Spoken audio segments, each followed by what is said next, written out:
अस्सलामुअलैकुम नाज़रीन, RNA face to face में आप सभी का फिर एक बार खैर मकदम करते हैं। मैं हूं आज के प्रोग्राम की होस्ट तंजील खान।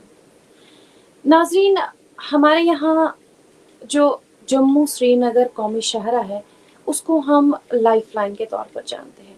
सिर्फ वादी कश्मीर के लिए नहीं बल्कि जम्मू, लेह, लद्दाख इन सब के लिए भी जो जम्मू श्रीनगर कौमी शहरा है ये एक लाइफलाइन के तौर पर, एक लाइफ सपोर्टिंग सिस्टम के तौर पर काम करती है। लेकिन फॉर्चुनेटली और अनफॉर्चुनेटली ये हमारे पास एक लौता रास्ता है ट्रैवलिंग के लिए। हमारे पास कोई ऑल्टरनेटिव इसमें नहीं है और इसको बेहतर से बेहतर सूरत हाल में रखना एक बहुत ही इम्पॉर्टेंट जो है चीज़ है।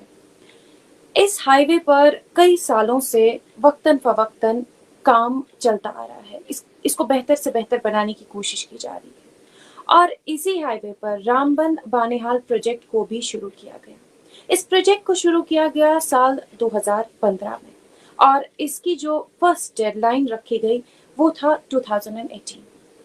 लेकिन ड्यू टू सम रीजंस 2018 में इसको कंप्लीट नहीं किया गया और इसकी नेक्स्ट डेडलाइन जो रखी गई वो थी 2019।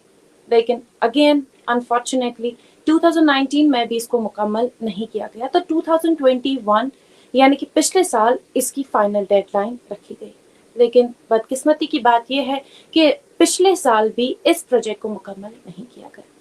अब इसी प्रोजेक्ट के हवाले से हम आज के प्रोग्राम में बात करेंगे, क्या सिचुएशंस रही, क्या ताज़ा तरीन सूरत हाल है, इस हवाले से बात करेंगे। और प्रोग्राम में बात करने के लिए हमारे साथ चंद मेहमान भी मौजूद हैं। आइए इनका इंट्रोडक्शन आपसे करवाते हैं। हमारे साथ है वादी के सीनियर जर्नलिस्ट मोहम्मद तस्कीन साहब। हमारे साथ प्रोग्राम में और जुड़ेंगे फॉर्मर एमएलए अशोक डोगरा जी। इनके साथ ही साथ हमारे साथ प्रोग्राम में आज बात करेंगे former development commissioner government of J and K, यह है former chief executive officer Era और former chief engineer IT Satish Era. हमारे साथ इस हवाले से और बात करने के लिए प्रोग्राम में आज जुड़ेंगे social and political activist advocate Arun Thakur ji. साथ ही है हमारे साथ डीडीसी मेंबर तैनात एडवोकेट और सीनियर जो कि ग्राउंड रिपोर्टर के तौर पर काम करते हैं जनाब बिलाल बाली साहब। आप सभी का खैर मकदम है प्रोग्राम में।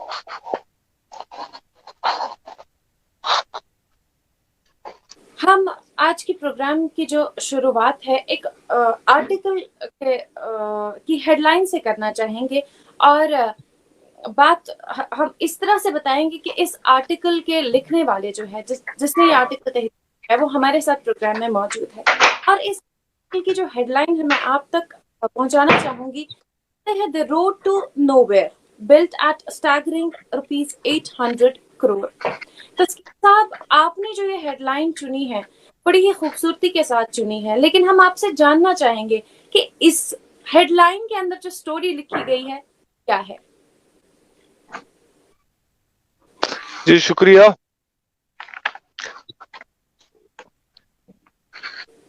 ये जो रोड टू नोवेयर ये ग्रेटर कश्मीर में गुज़श्ता रोज छपी है और कश्मीर उज़्मा में भी ये रिपोर्ट छपी है।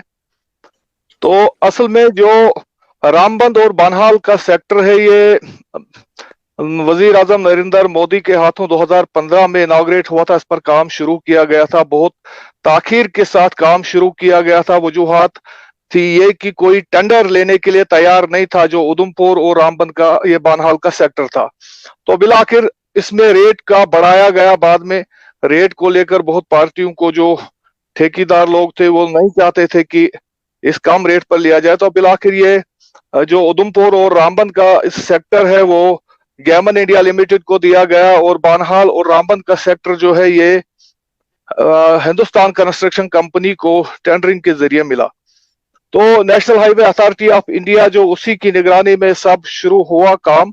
तो उसके बाद ये काम जब शुरू हुआ तो एक वक्त आया कि जब जो हमारे जो सोर्सेस हैं, रिपोर्ट्स जो है कि वो ये कि एक तो 2017 में मार्च के महीने में जो एडमिनिस्ट्रेशन है हमारी डिस्ट्रिक्ट एडमिनिस्ट्रेशन उसकी तरफ से जो national highway authority of India है उसको कहा गया है कि आप जो रोड बना रहे हो, जो 4 लेन शाहराह आप रामबन बानहाल सेक्टर में तैयार कर रहे हैं, वो आप उन जगहों पर तैयार कर रहे हो जहां स्लाइडिंग एरियाज हैं, जो मतलब सिंकिंग एरियाज है, रास्ते निकल रहे हैं, और जो बहुत ये जो सुनसान जगह है, तो इन जगहों पर आपको टनलिंग की जरूरत है। लेकिन उसके साथ साथ जो उस वक्त जो काम कर रही थी Hindustan construction company Ramban Banihal sector में, जिसमें बहुत ज्यादा खतरनाक सेक्टर माना जाता है हादसात के लिहाज से, पस्सियों के लिहाज से, रामबन बानहाल का पूरा सेक्टर जो है डेंजरस माना जाता है। बहुत जाने तलफ हुई, दर्जनों लोग हर साल पत्थरों के गिर आने की वजह से मारे जाते हैं, वर्कर मारे गए हैं, ऑपरेटर मारे गए, ऑफिसर्स मारे गए। तो इसी तरह ये सिलसिला जो शाहराह पर, तो इसको लेकर टनलिंग का एक मुतालबा था। उसमें हम भी कहेंगे कि मैंने भी पिछले 10-15 सालों से बराबर हम लिख रहे थे कि रामबन बानहाल सेक्टर में टनलिंग होना चाहिए। लेकिन national highway authority of India ने जो रामबन बानहाल सेक्टर में काम जब शुरू किया, तो उन्होंने जो उनका जो 2015 में जो शुरू हुआ, तो उसमें करीबन 6 टनल रखे गए जो सिर्फ 2800 मीटर की मसाफत के थे, यानी 3 किलोमीटर से भी कम। तो उसके बाद जब इनको जब आईसीसी ने भी लिखा, और जो एडमिनिस्ट्रेशन ने भी, जिला इंतजामिया रामबन ने भी लिखा, एडीसी साहब ने उस वक्त एक लेटर लिखा था उनको 2017 में, तो उसको इग्नोर किया national highway authority of India ने, और बाहर का जो रोड, जो 4 लेन प्रोजेक्ट था, उस पर काम जारी रहा, जिसे हम कहेंगे कि कुशादगी, सड़क की कुशादगी का काम जारी रहा। तो उस पर जो आप 800 रुपए कह रहे हैं कि 800 करोड़ रुपया का एक जो इसमें स्ट्रेच है, उसको बाद में रोक दिया गया, और ये डिसीजन 2021 में लिया गया।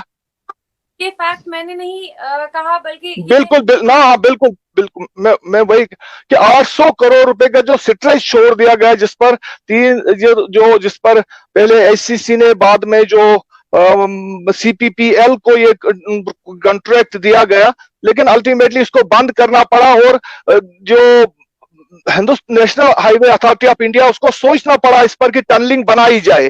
और अब जो पहला प्रोजेक्ट था, जो जिसे हम कहेंगे कि तर्क किया गया प्रोजेक्ट, जो उसका हिस्सा था, अब उसमें टनलिंग की जा रही है। करीबन आपका करीबन 9 किलोमीटर का 7-8 किलोमीटर का टनलिंग हो रहा है, और 6-7 किलोमीटर के आपके वाया डक्ट, जिसे हम फ्लाईओवर कह सकते हैं, नाला बिस्लरी के पास मकरकूट से लेकर शेर बीबी के दरमियान करीबन 6.2 किलोमीटर का। इसी तरह 6.2 किलोमीटर या इससे ज्यादा टनलिंग, एक टनल बन रहा, दूसरा उससे ज्यादा टनल बन रहा, यानी अब 3 प्रोजेक्ट्स में, यानी 3 नए प्रोजेक्ट यहां पर खोले हैं national highway authority of India ने। यानी पिछला जो प्रोजेक्ट 2700 करोड़ रुपए का था, उसमें खैर कुछ काम किया गया, लेकिन अब जो नया प्रोजेक्ट लिया गया 3800 करोड़ रुपए का है।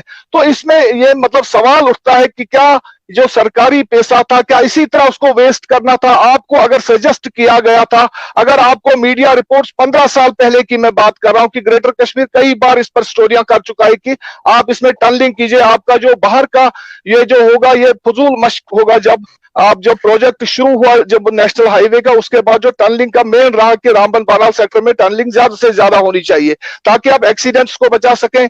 आप जो रोज के जो पसियां होती, आपका हाईवे बंद होता, करोड़ों लाखों रुपया हर साल इस पर, अरबों रुपया इस पर स्लिप स्लाइडिंग को क्लियरेंस पर लगता है, और जो लोग अमवात होती है, जो लोग मरते हैं, वो अलग से उसका कोट मत कीजिएगा कितने लोग मरते हैं।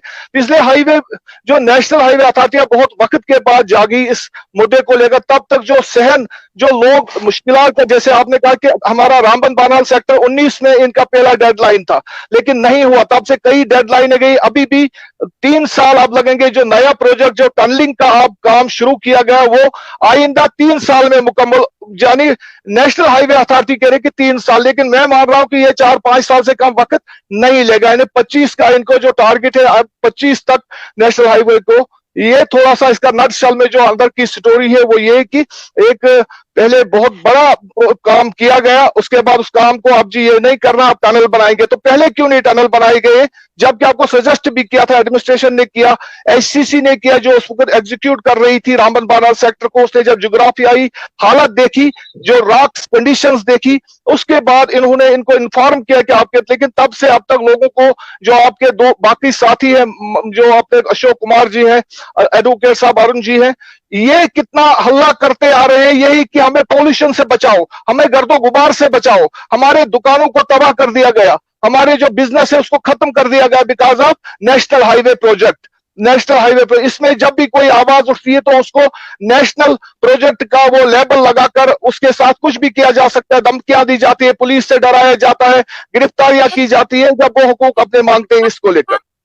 बात बखूबी समझ रहे हैं आप क्या कहना चाह रहे हैं, वो पॉइंट हमारे सामीन और नाजरीन तक पहुंच चुका है। यहाँ हम अशोक जी से जानना चाहेंगे, क्योंकि आपने ही अशोक जी का पहले जिक्र किया यहाँ प्रोग्राम में, तो अशोक जी आपसे जानना चाहेंगे कि ये जो सारी सिचुएशन है आप इसको किस नजरिए से देखते हैं? क्या हकीकत में टेरेन टफ है, जैसा कि बताया जा रहा है टफ टेरेन होने की वजह से अपना प्लान जो है इनको बदलना पड़ रहा है, या फिर ये बस डिले टैक्टिक्स है? How do you explain this sir?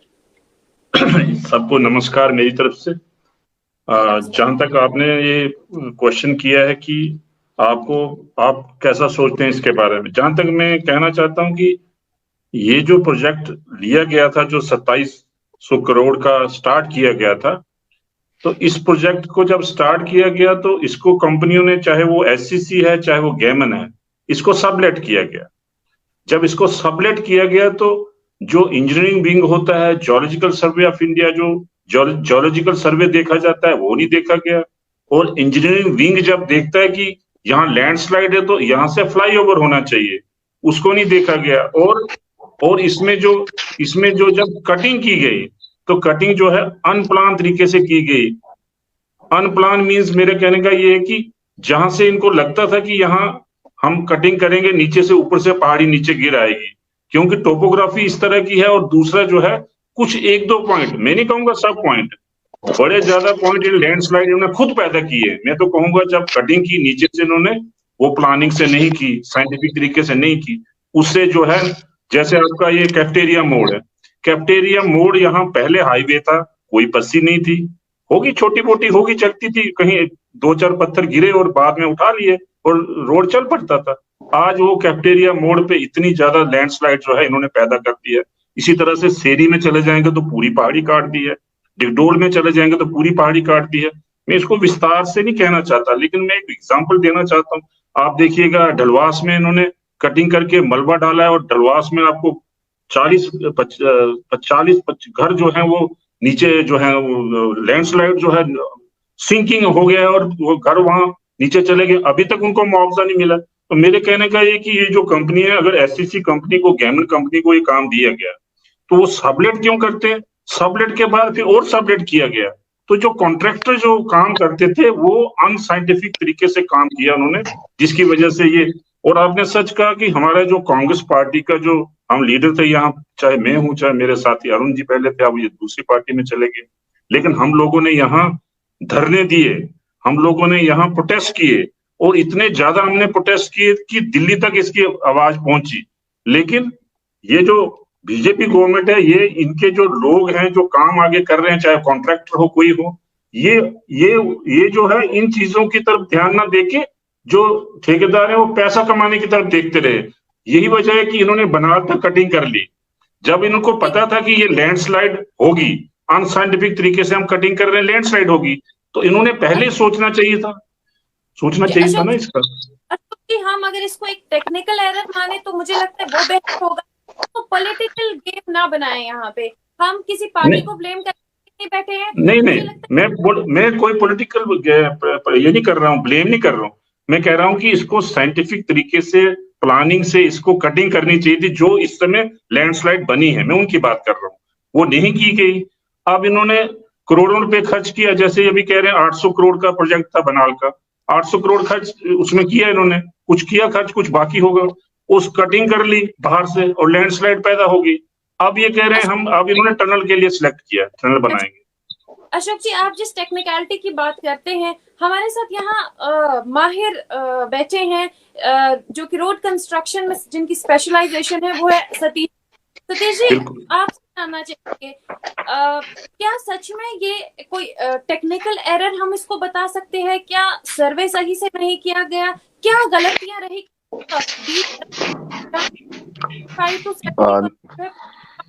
था वहां पे इसको एकदम से तब्दील करने की क्या जरूरत? नमस्कार और आदाब मेरे सारे साथियों को। अशोक जी नमस्कार। खासकर आपको मैं रामबन रह चुका हूँ, इस पूरे स्ट्रेच को अच्छी तरह मैं जानता हूँ। मैं 4 साल मैंने गुजारे हैं 87-91 तक। दरअसल जो जियोलॉजी इस एरिया की है वो बहुत गंदी जियोलॉजी है, मतलब बहुत लूज स्ट्रटा है। और ये जियोलॉजिकल रिपोर्ट में जब आया था शुरू का, तो उसमें ये पूरा रिफ्लेक्ट नहीं था कि अंदर क्या होगा। अपेरेंटली उस टाइम यही इंप्रेशन था कि इसमें सामने से लूज मलबा है लेकिन अंदर रॉकी स्ट्रटा है, सो दैट कटिंग में हमारे स्लाइड एरियाज नहीं बनेंगे। लेकिन अगर आप देखेंगे पैंथाल का आपका जो एक क्लासिक एग्जाम्पल है, वहां मुझे याद है मैं रेगुलरली इस रोड पर चला हूं और आज भी चलता हूं। पैंथाल का स्ट्रेच, रॉकी स्ट्रेच बाहर से फर्स्ट क्लास था, लेकिन जो ही उसको छेड़ा वो खुल गया। और इन पहाड़ों की एक बड़ी प्रॉब्लम है, खासकर रामबन बनहाल के स्ट्रेच में ये प्रॉब्लम है कि ये थोड़ा सा भी इनको अगर हिला दिया जाए और ये गिर जाते हैं। नंबर 1, ये स्लाइड होना शुरू हो जाते हैं। अशोक जी ने कैफेटेरिया मोड की बात की, आपकी बात सही है अशोक जी। ये काफी सालों से जो रोड बना हुआ स्टेबलाइज हुआ है, इसको स्टेबलाइज होने में काफी सारा टाइम लग जाता है। और ऐसा नहीं है कि जानबूझ के कुछ ऐसा किया होगा। मैं तो खैर I am not part of the project, लेकिन मैं भी एक फैक्ट फाइंडिंग कमेटी के साथ, उस टाइम पे चीफ आर्मी कश्मीर था, मैं भी गया था। उस टाइम मिस्टर श्रीवास्तव थे नेशनल हाईवे के। एक मशवरा वहां पर यही हुआ था कि जब यहाँ पर इतना मतलब लूज मलबा है जो जियोलॉजी के साथ मैच ही नहीं कर रहा है, तो बेहतर होगा कि हम आगे कटिंग करते करते करते कहीं ये न्यूसेंस ना कर ले और ये कहीं पहाड़ चलते ना जा रहे। सो बेटर ये होगा कि इन जगहों पर कुछ स्ट्रेचेस में कि टनलिंग की जाए। और अल्टीमेटली खैर अब सरकारी डिसीजन होते हैं, सरकारी फैसले होते हैं। 800 करोड़ का काफी रिवीजन हो गया है, तो उसमें रिवीजन करने में भी टाइम लग जाता है। नेचुरली उन्होंने देखा होगा कि क्यों रिवाइज हो रहा है, क्या बात है। सो प्रोसीजर्स में भी टाइम लग जाता है। और टनलिंग के मेरी नजर में, जहां तक मेरी एक्सपीरियंस है, मेरी जो सारा मैं देखा हुआ इन रोड्स का, टनलिंग के सिवा इन स्ट्रेचेस पे और कोई ऑप्शन नहीं है। हाँ, ये जरूर है कि डिसीजन लेने में देरी हुई है। ये डिसीजन 2018-2017 में लेना चाहिए था, ताकि आज तक हम इस मुसीबत से बरी हो जाते। बट एज ऑफ नाउ कि जो हम एक इंप्रेशन दे कि नहीं डेलिबरेटली ये किया गया है, कि डेलिबरेटली पहाड़ खोदे गए, स्लाइड जोन्स क्रिएट किए, मैं इस बात से एग्री नहीं कर रहा हूँ।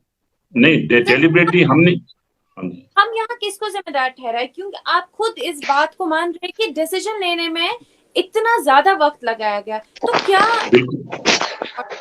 पहले नहीं कर पाएंगे कि, और जबकि रिपोर्ट सामने थी, जबकि बार बार हमारे मीडिया एजेंसीज की तरफ से या वाले लोग देखिए मैडम जी, मैं इसका जवाब देना चाहूंगा। जहां तक टेक्निकल बात कही गई, जियोलॉजिकल सर्वे करते हैं जब रोड बनता है। 4 लाइन का रोड है और कश्मीर को जोड़ता है और पूरा नेशनल प्रोजेक्ट है। जब नेशनल प्रोजेक्ट बनने को जाता है, उसका सर्वे होता है, तो जियोलॉजिकल सर्वे पहले होता है कि जियोलॉजिकली देखा जाए ये पहाड़ किस तरह के हैं। जियोलॉजिकल, मैं भी ज्योग्राफर स्टूडेंट हूँ, मैं ज्योग्राफी मैंने पढ़ा हुआ है, मुझे पता है कि जियोलॉजिकल सर्वे के बगैर रोड नहीं बनते। टनल बनते हैं तो जियोलॉजिकल सर्वे होता है। वो सर्वे अगर उसमें चूक हुई है, सर्वे में चूक हुई होगी, जिस वजह से डिले हुआ। और हमें खुशी है कि आज ये टनल बनने जा रहे हैं, लेकिन हमारे रामबन को बर्बाद कर दिया ये जो कटिंग की वजह से। जैसे कैफेटेरिया मोड़ है, वहां से जो पस्सी आती है, जब भी बारिश गिरती है, 10 दिन या 5 दिन के बाद बारिश आती है, तो पस्सी आती है, रोड बंद हो जाता है। और जब वो खुलता है, वाइड वे जब खुलता है, तो गाड़ियों के टायरों से जो मिट्टी होती है वो पूरे रामबन में फैल जाती है। और वो मिट्टी जब फैल जाती है तो उससे एयर पोल्यूशन पैदा होता है, और हो रहा है। जितना मर्जी हम कोशिश करें, पानी फेंके, तो एयर पोल्यूशन चल रहा है। हम लोग मर रहे हैं बीमारी से, हमारे लोग बीमार हो रहे हैं।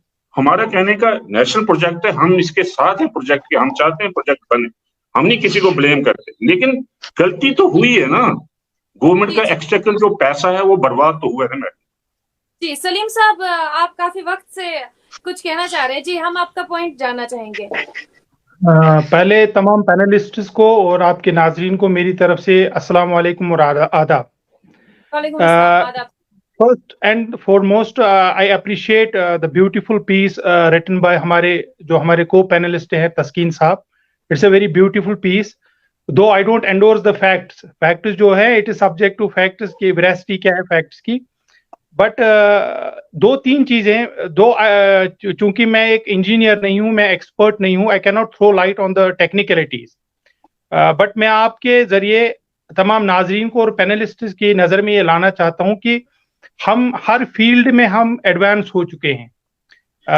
एज ए लॉ स्टूडेंट जो जुडिशियल एक्टिविज्म में भी हम बहुत एडवांस हो चुके हैं।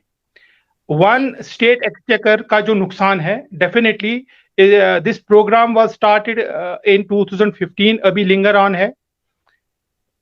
इसमें पब्लिक एक्सचेकर, स्टेट एक्सचेकर का कितना नुकसान हुआ, करोड़ों में हुआ, उसमें मैं नहीं जाना चाहता। दो तीन चीजें मेरे नजदीक ये सिर्फ बानीहाल या रामबन या मैं मानता हूं कि सिर्फ कश्मीर का इशू नहीं है, बल्कि ये पूरे जम्मू कश्मीर का एक लाइफलाइन है, ये हाईवे। इसमें पब्लिक का बहुत ज्यादा जो पर्सनल नुकसान है, अगर आप रिसेंटली जो हमारे फ्रूट ग्रोअर्स हैं उनको कितना नुकसान हुआ, it was only because of this patch, जो बानीहाल और रामबन पैच है। क्वेश्चन इज अकाउंटेबल कौन है? सी, हमने कश्मीर की बात करें, हमने यहाँ धरने दिए अगेंस्ट एडमिनिस्ट्रेशन, मगर मैं मानता हूं कि सिर्फ हमने एडमिनिस्ट्रेशन को कसूरवार इसमें नहीं ठहराना है। मेरे नजदीक judicial activism has now advanced, बहुत एडवांस हो चुका है। अब मसला यह है कि whether it is the executing agency, whether it's government. हमारे एक को पैनलिस्ट अशोक जी ने बड़ी अच्छी बात कही थी सबलेटिंग की। सबलेटिंग में who will be accountable, whether the executing agency, whether that contractor, it's a money minting game now. I think ये सिर्फ मैं इस हाईवे की बात नहीं करूंगा, there are so many projects. अगर गवर्नमेंट इसमें ध्यान ना दे, देन डेफिनेटली एक तो पब्लिक का नुकसान हो रहा है। आप देखिए टाइम, पैसा ठीक है हमारा गवर्नमेंट का या यहाँ के लोगों का, आप ये देखिए कि अमवात कितने हुए इस हाईवे पे। Who will be accountable? And it was only because of this project. मेरे नजदीक यहाँ जो हमारा अभी फ्रूट ग्रोवर्स का इतना नुकसान है, again it will be only because of this जो हमारा पैच है, developing patch from Banihal to Ramban. मेरी गुजारिश है, मैं अपने जो हमारे इंजीनियर साहिबान बैठे हैं, मैं उनसे दरखास्त करता हूं कि whether we can stop this money minting game. I say this, I repeat it, it's a money minting game. जो ये सबलेट प्रोजेक्ट हो रहे हैं, एक कंपनी ने किसी कॉन्ट्रैक्टर को दिया, फिर वो कॉन्ट्रैक्ट अगेन सबलेट कर रहा है। Who will be accountable? Who will be? It is we people. We have to stand up. We have to request the government, please stop this money minting game in the name of subletting. Ji, so this is my humble request. आप देखें इसमें कितने जाने, कितना नुकसान हुआ। We have lost so many lives on this highway. We have lost crores of rupees. Government का भी और पर्सनल नुकसान भी इसमें हुआ। कौन इसकी भरपाई करेगा? जी, बहुत ज्यादा नुकसान हुआ है, चाहे हॉर्टिकल्चर की बात करें या बाकी चीजों की बात करें। आपकी जो बात है कि सबलेटिंग का जो आप जिक्र कर रहे हैं, अरुण जी आपसे जानना चाहेंगे, ये सबलेटिंग जो है ये इन्होंने इसको डिफाइन किया कि एक गेम बना दिया गया है, आप इसका जिम्मेदार ठहराया जाए? आप सबको मेरा बहुत बहुत नमस्कार, आदाब। बेसिकली ये जितने भी पहले ये डिस्कशन हुई है, तो बिल्कुल इन्होंने सबने राइट बोला, अशोक जी ने भी बोला, इंजीनियर साहब ने अपना तथ्य रखा, वकील साहब ने अपना रखा, आपने स्टार्टिंग में बताया, और तस्कीन साहब ने बेसिकली इसको काफी रिसर्च की है, और ये हमारे बिलाल जी हैं, इन्होंने भी काफी रिसर्च की है। तो बेसिकली जो है ये जो सबलेटिंग वाला सिस्टम है, ये मनी मेकिंग बेसिकली ज्यादा हो गया एज कम्पेयर टू कि ये नेशनल प्रोजेक्ट था। इसको एक नेशनल वाइड देखना चाहिए था और इसको लोगों के साथ एक कनेक्टेड देखना चाहिए था, पर उस तरीके से इसको नहीं देखा गया। इसको मनी माइंड की तरह देखा गया कि पैसे आपने कैसे अर्न करना है।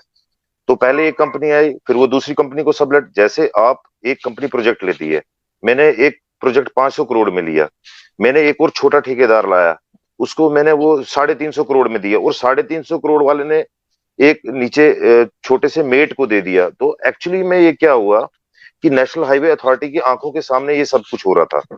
तो we already discuss means many times with administration and national highway authority, पर उन्होंने कोई हीड नहीं दिया, इसको कोई देखा नहीं, जिसकी वजह से ये प्रॉब्लम जो है क्रिएट होती गई, जहां पे आपको एक साइंटिफिकली आपको एक मशीन लगानी थी और आपको वो 10 दिन में जो कटिंग करनी थी, जब आप उसको 5 घंटे में काटने के चक्कर में रहोगे तो नेचुरल बात है वहां डिजास्टर तो होगा ही। और बाकी रहा, अगर आप बताएंगे तो इसमें सारे मुलविस हैं, ये नहीं मैं बोलूंगा। ये बेसिकली जो हमारा नेशनल हाईवे है, ये खाने पीने का एक जगह बन गई है एडमिनिस्ट्रेशन के लिए भी और शायद गवर्नमेंट के लिए भी। तो ये पैसा इतना है तो ये शायद सेंटर तक तो जाता ही होगा। अगर 1-2 लाख रुपए का मसला होता तो मुझे लगता है यहाँ नीचे में ही वो चलता। तो इसमें ये जो है बहुत हाई लेवल का है। इसमें बहुत बार हमने प्रोटेस्ट किया, रोड पे बैठे, मैं परसों भी रोड पे बैठा था, मैं कई बार मतलब इस हाईवे को बंद किया, मेरे को धमकी भी मिली, मेरे को बहुत कुछ, मैं कमिश्नर सेक्रेटरी से कितनी बार मिला, हमने रिटर्न मैंने कई बार लिखी, हमने लोगों की बात जो बताई। अभी तो कुछ मैंने एक डॉक्टर से पता किया था कि वो हमारे डॉक्टर बोल रहे थे कि जब ये प्रोजेक्ट वाले चला जाएंगे तो आपके बच्चे और जो आपके बुजुर्ग हैं उनको ऐसी बीमारी 5 साल के बाद लगेगी जो कभी ठीक ही नहीं होगी। तो इसके ऊपर कभी कोई तवज्जो नहीं दे रहा है जो लोग यहाँ पे रहते हैं। तो मैं बात आपको कंप्लीट, हेलो जी जी जी जी मैं आपको कंप्लीट कर लेता हूँ। बेसिकली यहाँ पे एनवायरमेंटल प्रोटेक्शन एक्ट बना था 1986 में, जिसमें आपका वाटर होता है, एयर और लैंड इंक्लूड होता है। उसमें जो है पनिशमेंट 5 इयर्स की है। हालांकि इन्होंने काफी बार किया लेकिन एफआईआर काटी, लेकिन ये गरीब पे एफआईआर काटेंगे, जैसे कोई बड़े कॉन्ट्रैक्टर पे नहीं काटेंगे। ये जो वहां मजदूर वाला काम कर रहा होगा, कोई लेबर वाला काम कर रहा होगा, उसको अंदर डालेंगे, किसी ट्रक वाले को अंदर डाल देंगे, किसी ड्राइवर को।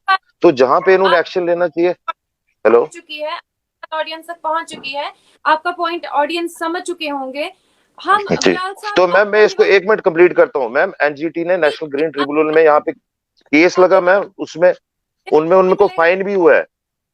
हमारे साथ जुड़े हुए बिलाल साहब, हम आपसे जानना चाहते हैं क्योंकि आप ग्राउंड लेवल पे काम करते हैं। आप जो लोग, हम बात कर रहे हैं कि ABC XYZ इज सफरिंग, लेकिन आप उन सफरर्स के साथ बात करते हैं, उनसे जुड़ते हैं। आप हमें बताइए, जब सिचुएशन को अपनी आंखों से देखते हैं, कैसे देखते हैं, पेन से उसको लिखते हैं, उस वक्त क्या सिचुएशन रहती है और लोग इसको किस तरीके से महसूस करते हैं इस दर्द को?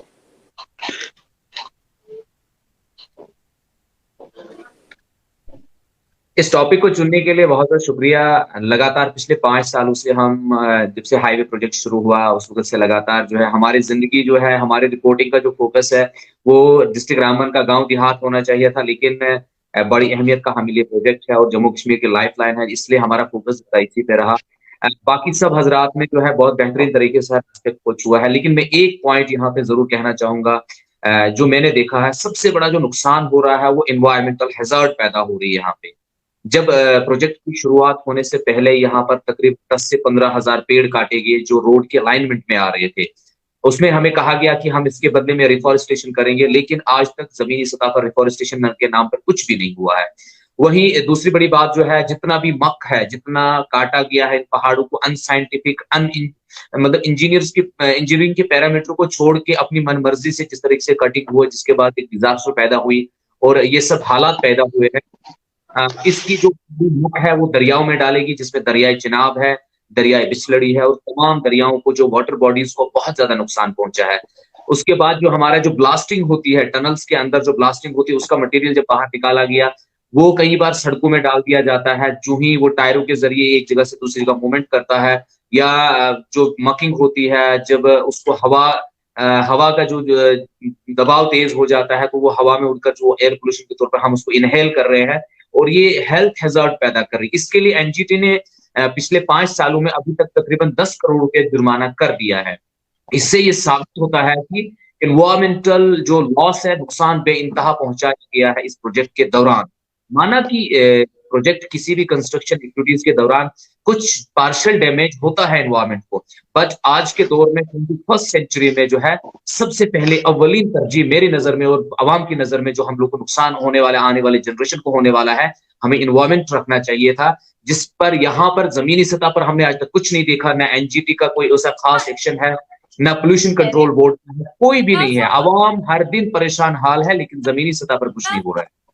साहब, आप बिल्कुल सही कह रहे हैं कि एनवायरमेंटल डिग्रेडेशन जो है वो बहुत ज्यादा हो गया है, लेकिन everything comes with a cost. हर किसी चीज की कीमत अदा करनी पड़ती है। तो मुझे लगता है यहाँ जो एनवायरमेंटल डिग्रेडेशन हो गया है, अगर सरकार ने ये कहा है कि हम रिफॉरेस्टेशन करेंगे या कहीं और जाके हम इसका जो है इक्विवेलेंट प्रपोर्शन फॉरेस्ट क्रिएट करेंगे, तो मुझे लगता है वो एक अच्छा स्टेप है। उस पे अगर हम ये बोले कि क्यों नहीं हुआ, वो डेफिनेटली एक सही पॉइंट रहेगा। लेकिन अगर हम ये कह रहे हैं कि कंस्ट्रक्शन ये डैमेज बहुत ज्यादा हो रहा है या एनवायरमेंटल पोल्यूशन, मुझे उस मैम जो ये मैम जो कैफेटेरिया बोर्ड की मैम ये जो we have to prevent our environment at any cost, क्योंकि ये 50 साल बाद हमारे पास कुछ नहीं होगा आने वाली नस्लों को देने के लिए। जो हमने देखा है यहाँ पर दरियाओं को मलबे से भर दिया गया है।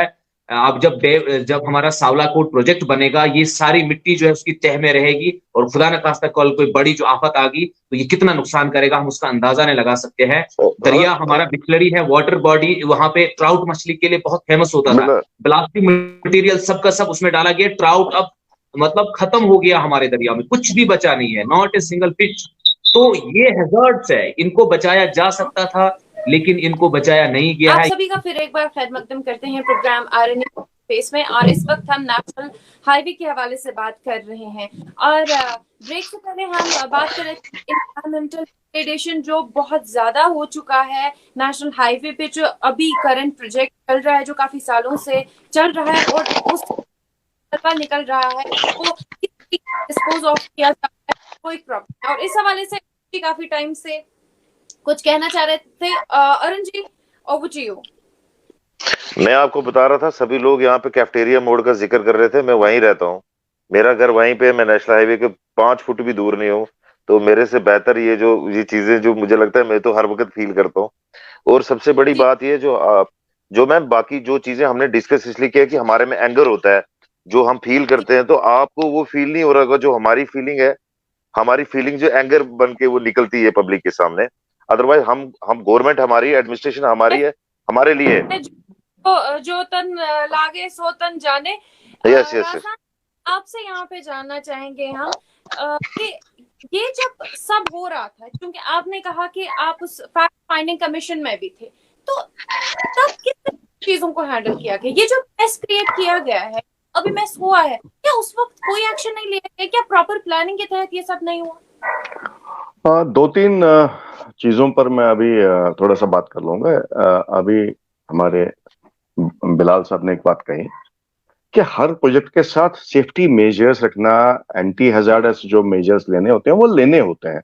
अगर उसकी इंप्लीमेंटेशन में कोई कोताही हो रही है तो उसके लिए जो रिस्पॉन्सिबल लोग हैं वो उनके खिलाफ एक्शन होना चाहिए, इसमें कोई शक नहीं है। दूसरी बात, जहां तक सबलेटिंग का सवाल है, सबलेटिंग प्रोजेक्ट का एक कॉन्ट्रैक्ट का एक हिस्सा होती है, बट उसकी एक लिमिट होती है कि किस हद तक वो सबलेट हो जाए। और सबलेटिंग का जो कॉन्ट्रैक्टर होता है, सबलेट जो नंबर 2 का कॉन्ट्रैक्टर होता है, वो उसका कुछ शेयर होता है काम करने का। ऐसा नहीं है कि पूरा का पूरा प्रोजेक्ट जो मेन कॉन्ट्रैक्टर है सबलेट कर रहे हैं, अगर उसमें कोई प्रॉब्लम हो रही है तो वो बाकायदा उस पर इन्वेस्टिगेशन हो जाए, देख लिया जाए।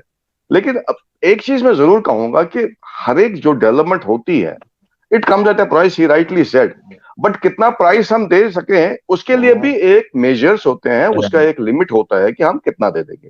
एफॉरेस्टेशन करनी है, वो किस स्टेज पर स्टार्ट करनी है, उसके लिए भी गाइडलाइंस है हमारे पास।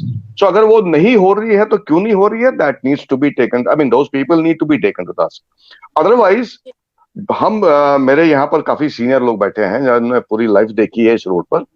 नाशरी 40-50 साल चलता रहा, बट अल्टीमेटली स्टेबलाइज्ड। उस टाइम भी हमने काफी जाने दे दी। खूनी नाला का मुझे याद है, मैं भी अब काफी देर से इस रोड पे चल रहा हूँ। खूनी नाला हमारे लिए एक मतलब क्या मुसीबत बन गई थी। मैंने 22 लाशें एक बार देखी है, मैं रामबन से बना ला रहा था, सड़क पर लाइन में देखी है। सो ये चीजें हैं इस हाईवे के साथ। लेकिन मुझे उम्मीद है कि थोड़ा सा पब्लिक को अवेयर करने के लिए भी गवर्नमेंट को चाहिए कि वो लोगों को अवेयर करें, और जो इम्प्लीमेंटेशन करनी है, जो सेफ्टी मेजर्स रखने हैं, उन सेफ्टी मेजर्स को लेते हुए काम को आगे बढ़ाया जाए। अभी आपसे मैं जानना चाहूंगी, ये सब जो हुआ वो हो गया, अब पिछली चीजों पे बात करने से कुछ होगा नहीं। हाँ, पब्लिक को बताना इम्पोर्टेंट, बट पीछे फिर बात हर बार एक ही चीज को खींचना, मुझे लगता है that is just time and energy. अब what is the way forward? अब आगे किया जाना, क्योंकि पहाड़ को जितना काटा गया उससे सब जानते हैं create हुआ, बर्बादी हो गई. Now what to do? What will be the next? What should be the next step? Ashok जी. अच्छा, मैं सोचा मेरे को पूछ रहे हैं मैडम जी, जहां तक ये सारी बातें हुई हैं, सबने सारी जिक्र किया है, डिटेल में बताया है, और जो झेल रहे हैं उन लोगों की बात हमने रखी है आपके सामने. अब जहां तक सलूशन की बात है, तो मैं कहना चाहूंगा कि सबसे बड़ा सलूशन अगर चाहिए तो जो एयर पोल्यूशन हो रही है और जो वाटर पोल्यूशन हो रही है उसको रोका जाए. पहले दो चीजें रोकी जाएं, एक एयर पोल्यूशन और वाटर पोल्यूशन रोका जाए, दूसरा जो लैंडस्लाइड हो रहा है उस लैंडस्लाइड को यूं ही ना आंखें बंद करके चलने देंगे. पत्थर गिर रहे हैं, लोग टांगे टूट रही हैं, मर रहे हैं, गिर रहे हैं, गाड़ियां गिर रही हैं, उसको रोका जाए. उसके लिए कोई प्लानिंग की जाए, इंजीनियरिंग विंग आए, उसके बारे में सोचे कि कैसे इसको ठीक करें. एयर पोल्यूशन का जहां तक है बहुत लाइटली लिया जा रहा है मैडम जी.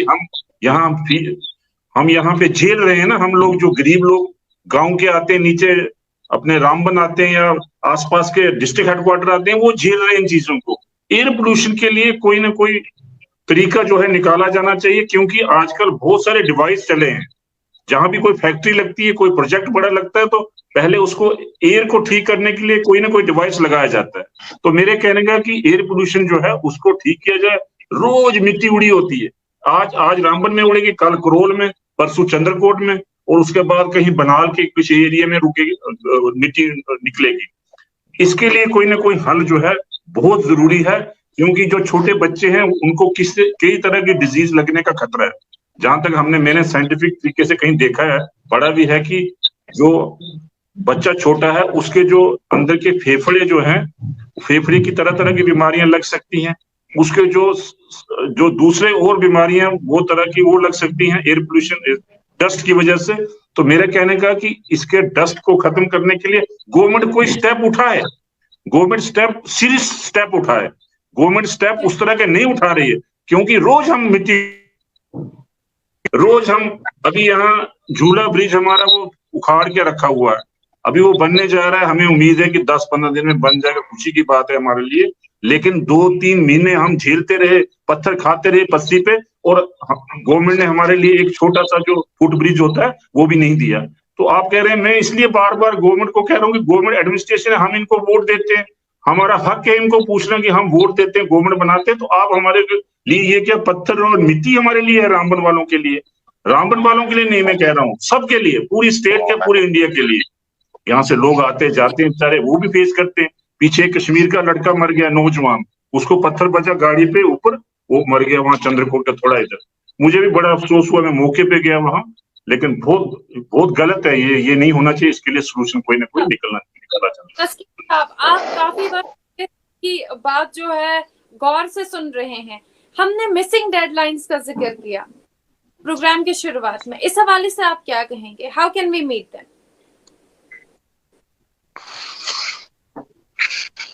मिसिंग डेडलाइंस कई अब तक गई है. जी रामबन वारहाल सेक्टर में कई डेडलाइंस अब तक जो मिस हो चुकी हैं इसमें, लेकिन अब आपको 2025 तक इंतजार करना ही पड़ेगा, क्योंकि अब जो नया प्रोजेक्ट बीच में इसको शुरू किया गया है उस पर आइंदा 3 साल में काम मतलब चलना है. जो पहले जो प्रोजेक्ट बन रहा था जिसमें टनलिंग का नहीं था, 2021 के बाद इसमें वो टनलिंग ऐड की गई, तो तब तक वो करीबन 70% जो प्रोजेक्ट पुराना वाला था मुकम्मल हो चुका था. ऑलमोस्ट सड़क भी अब करीबन रामबन वारहाल सेक्टर में मतलब बेहतर मुकामात पर बेहतर है, ठीक है, लेकिन जो केयर वो नहीं हो पा रहा है, जो केयर करना चाहिए. जो कंपनियां जिनको ये काम दिया गया है उनको ये जिम्मेदारी भी दी गई है कि वो ट्रैफिक को साथ साथ चलाएं, वो काम भी साथ साथ करें, वो आसपास के माहौल का भी पूरा ख्याल रखें. उसके लिए जो पहले ही ये गाइडलाइंस, जैसे राजदान साहब ने कहा कि इसके लिए बाज़ाब्ता तौर होता है, तो गाइडलाइंस है, लेकिन इम्प्लीमेंट होना जो, जैसे हम अभी तक बात कर रहे थे कि नदी जो अपनी तवी नदी है उस तरफ जो नाशरी के उस तरफ है, उसके बाद इस तरफ चिनाब आ गया, उसके बाद आपका नाला बिस्लरी आ गया, पूरा पोल्यूटेड किया गया, तबाह कर दिया गया. इसमें जो मलबा डाला गया, हालांकि रूल्स के लिहाज से, जो गाइडलाइन से, जो उस वक्त जो टर्म्स एंड कंडीशंस है उनके हिसाब से इसमें मलबा वगैरह डालना बिल्कुल ममानियत थी. इनको बाजाब्ता तौर मकिंग यार्ड्स बनाने थे जहां पर मलबा डाला जाए, उसके लिए जमीन बाजाब्ता तौर की भी है, रिकॉर्ड पर की भी है, कुछ जगहों पर डालते भी हैं, इसमें कोई शक नहीं कि सारा मलबा चुनाव में नहीं जा रहा है, लेकिन कुछ जगहों बनाया गया है। लेकिन जो नदी नालों में जो डाला गया है, मलबा जो डाला गया, अल्टीमेटली उसका चुनाव में ही जाना है। जब भी बारिशें होती है तो वो हजारों क्यूबिक मीटर के हिसाब से नीचे की तरफ बढ़ता जा रहा है। तो डेडलाइंस का अभी यही है कि रामबन बहरहाल सेक्टर जो है आइंदा 2025 में इसको मुकम्मल करने के लिए कहा गया है। उधमपुर नाशरी जो ऑलमोस्ट कंप्लीट है, उसके बाद बीच में और जो सिटरेज आता है, इसमें जो लास्टली जो है वो करीबन 13 किलोमीटर का सिटरेज है जो रामबन बहरहाल सेक्टर में, जिसमें अब टनलिंग का और वायाडक्ट का प्रोग्राम किया जा रहा है, जिसमें काम शुरू किया गया। 3 लोकेशनें हैं, लेकिन 2 लोकेशनों पर बाज़ाब्ता तौर काम शुरू है और उसकी प्रोग्रेस भी चल रही है, कुछ परसेंट के हिसाब से ही सही, लेकिन चल रही है। तो आइंदा जो अब वक्त बताएगा कि 2025 जो डेडलाइन मुकर्रर की गई है, क्या उस वक्त तक वाकई नेशनल हाईवे को बाज़ाब्ता तौर कोम के नाम वक्त किया जाएगा, ये वक्त ही बताएगा। फिलहाल जो कई डेडलाइनें खत्म होने के बाद भी नेशनल हाईवे का प्रोजेक्ट जो चल रहा है, आगे बढ़ रहा है। जी अरुण जी, हम आपसे जानना चाहेंगे, अक्सर हम देखते हैं कि लोगों की इंटरफेरेंस बहुत ज्यादा होती है। हम अभी तक तो जितना भी हमने प्रोग्राम में जिक्र किया, कहीं ना कहीं हमने अथॉरिटीज को ही ब्लेम किया हर चीज के, लेकिन जो आम लोगों का इंटरफेरेंस होता है डेफिनेटली एट टाइम्स जरूरी होता है, जेन्युइन होता है, लेकिन मेनी टाइम्स वो इंटरफेरेंस जो होता है वो अथॉरिटीज और जो गवर्नमेंट होती है उनके लिए एक प्रॉब्लम क्रिएट। इस हवाले से आपका क्या कहना है? नहीं, प्रॉब्लम क्रिएट वो बात है, लेकिन ऐसा हमारे जो रामबन जो हमारा डिस्ट्रिक्ट है, जो हमारा रामबन के लोग, मुझे लगता है हिंदुस्तान में अगर सबसे पीसफुल लोग कहीं पे हैं और कहीं पे आपसी भाईचारा है तो वो हमारे रामबन में है। और Ramban is like a bridge between Jammu and Kashmir. तो यहाँ पे कश्मीरी भी बोलते हैं, डोगरी भी बोलते हैं, पहाड़ी भी बोलते हैं, तो there is a mix culture. तो यहाँ के लोगों को, पूरे इंडिया को, गवर्नमेंट को, यहाँ के लोगों को एक अच्छी नजर से देखना चाहिए, प्यार की नजर से देखना चाहिए। पर ऐसा जब नहीं होता है और यहाँ पे लोग प्रोटेस्ट ही नहीं करते, यहाँ पे मैम, यहाँ पे इंटरफेयर ही नहीं करते, यहाँ के लोग बहुत शरीफ हैं। तो जब पानी सर के ऊपर चढ़ जाता है तभी, और वहां पे भी प्रोटेस्ट में भी आप देखेंगे कि वहां पे भी लोगों को बुला बुला के खींच खींच के लाना पड़ता है कि इतने शरीफ लोग हैं। अदरवाइज इंटरफेयर करने से प्रॉब्लम होती है। हाईवे है किसी, मतलब है कि आप लोग लेके आ रहे प्रोटेस्ट, क्या उनमें इतनी जागरूकता नहीं है कि वो खुद आके अपने जो प्रॉब्लम्स है उनको सामने रखें? नहीं, जेंटल लोग है ना वो, कभी ये लड़ाई झगड़े में हम बिलीव ही नहीं करते हमारे रामबन के लोग। और इस रोड की वजह से लोगों में जागृति आ गई। मुझे तो लगता है कि ये जो हाईवे का इन्होंने हालत बनाई, उसकी वजह से रामबन के लोगों में जागृति आई। लोग सड़कों पे, उनको लगा कि हम अपना हक मांग सकते हैं, तो इसमें क्या बुरा है। हाँ, हाईवे पे एक प्रॉब्लम होती है, हम भी नहीं, कभी कोई एम्बुलेंस आती है, हमने आज तक कभी भी किसी एम्बुलेंस को रुकने नहीं दिया। छोटे बच्चे होते हैं, हम 15-20 मिनट 25 मिनट से ज्यादा कभी वैसा इंटरफेयर नहीं करते हैं, क्योंकि हम भी एम्बुलेंस में से आते हैं। अभी पीछे जब ये नेशनल हाईवे बंद रखा, हमारे बिलाल साहब ने बोला, तो 6 बच्चों की डिलीवरी हो गई गाड़ी में, 6 बच्चों की। तो ऐसा नहीं है कि हमारी लड़ाई है, अब जो हो गया सो हो गया। हम उसको, अगर हम पुराने अपने बुजुर्गों को बोलेंगे कि वो खेती बाड़ी हमारे को गाड़ी क्यों नहीं दी, मर्सिडीज क्यों नहीं दी, तो हम भी आज अंबानी की तरह होते हैं। लेकिन ऐसा नहीं होता है, ये टाइम लगता है हर चीज में। लेकिन जो इन्होंने गलतियां की हैं, अगर वो गलतियां ये सुधारें तो हम इनकी सपोर्ट करेंगे। लेकिन अगर ये फिर भी वही सेम चीज करेंगे और एक्सपेक्ट करेंगे हमसे शराफत का, तो दैट इज रॉन्ग थिंग। आप एक तो हमारे साथ वही चीज दोहराएंगे तो हम उनके साथ हैं, हम सपोर्ट में एडमिनिस्ट्रेशन के साथ हैं, हम गवर्नमेंट की फुल सपोर्ट करेंगे। लेकिन अगर वो हमें उतनी ही इज्जत देंगे जितनी हम लोग डिजर्व करते हैं। के लोग कर रहे हैं, किसी भी तरीके की इंटरफेरेंस कर रहे हैं, तो वो जेन्युइन है। आप उस प्रोटेस्ट को उस जेन्युइन मान के यहाँ पे चल रहे हैं। बिल्कुल बिल्कुल जेन्युइन है। बिलाल साहब, आप चूंकि मीडिया से वाबस्ता है, और मीडिया जो है बैकबोन किसी भी सोसाइटी की मानी जाती है। मीडिया के बगैर कोई भी सोसाइटी, कोई भी कॉन्स्टिट्यूशन जो है वो सक्सेसफुली रन नहीं किया जा सकता, कोई भी सोसाइटी जो है तरक्की नहीं कर पाती। ये सभी का मानना है, जर्नलिज्म इज बैकबोन।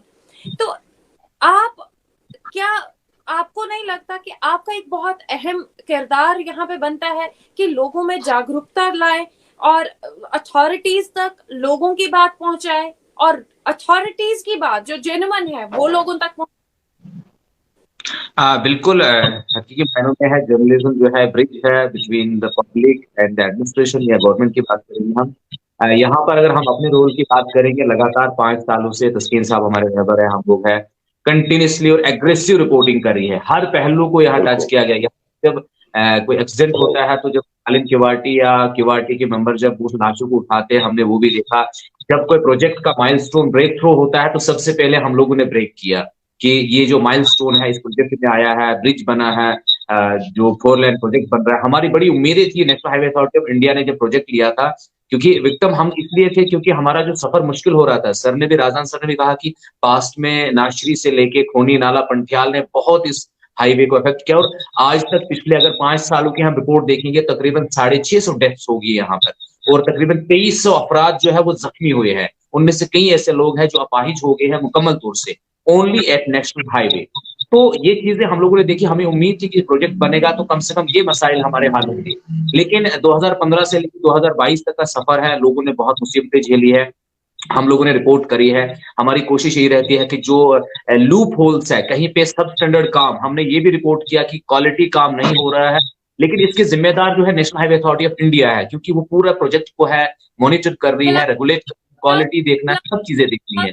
हम यहाँ पे हमारे प्रोग्राम में आखिरी चंद लम्हात बचे हैं, आपसे 1 लाइन में जानना चाहेंगे इस सारे डिस्कशन का एक जिस्ट। आप हमसे पूछ रहे हैं? जी जी बिलाल साहब, आप ही से बात कर रही हूँ मैं। हमने जी, जितना जी। भी डिस्कशन, जितनी भी बातें सामने आई, जो हमने न्यूज आर्टिकल से शुरू किया और कानून को सामने रखते हुए आम लोगों की बात की, आप इस सबको एक लाइन में कैसे समेटेंगे? With very positive note, Jammu Srinagar national highway का जो ख्वाब है गवर्नमेंट ऑफ इंडिया का, प्राइम मिनिस्टर ऑफ इंडिया का, कि इसको जोड़ना है, और दिल्ली के साथ जो हमारे फासले कम होने हैं, और जो सफर है, नितिन गडकरी साहब जो हमारे मिनिस्टर है रोडवेज एंड ट्रांसपोर्टेशन के, उन्होंने एक SKICC में एक वर्ड कहा था कि हम चाहते हैं जम्मू से श्रीनगर का सफर 4 घंटे में हो जाए।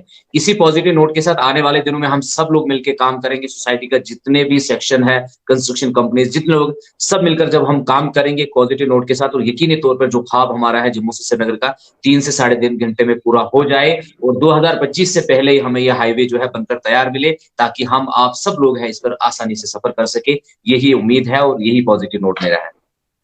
जी जी सलीम साहब, आपसे जानना चाहेंगे कि आप इस सब को कैसे समेटेंगे? सलीम साहब की शायद कनेक्टिविटी नहीं रही है इसमें। हमारे साथ जितने भी मेहमान अभी प्रोग्राम में शामिल हैं, आप सबसे हम एक करके प्रोग्राम को एक पॉजिटिव नोट पे समेटना चाहेंगे। अरुण जी। जी मैम, मैं वही बोलूंगा कि जो पीछे हुआ, हम इसलिए हमने जितनी भी हमारी बातें की, तो मुझे लगता है उसको अगर पॉजिटिवली, अगर गवर्नमेंट और एडमिनिस्ट्रेशन जो है, अगर उसको इन चीजों को मद्देनजर रख के ये अगर अपने दिमाग में ठान ले कि हमने ये चीजें लोगों के साथ मिलजुल के, और उनकी सेहत को भी ख्याल रखना है, और इस डेवलपमेंट का जो प्रोग्राम जो है, कंस्ट्रक्शन का काम जो है रोड का, जैसे हमारे बिलाल जी ने बोला, इसको कंप्लीट करना है, तो हम जो है उनके साथ शाना बिशाना है, हम उनके साथ खड़े होके इस सड़क को बनाने में जितना हमसे सहयोग होगा हम सहयोग करेंगे। लेकिन ये है कि हमारे जो लोगों की एक्सपेक्टेशन है, लोगों की जो प्रॉब्लम्स है, उनको भी साथ में जो है रिड्रेस किया जाए, और साथ में ये जो प्रोजेक्ट को भी साथ में जो स्मूथली जो है इसको रन किया जाए। जी जी तस्कीन साहब,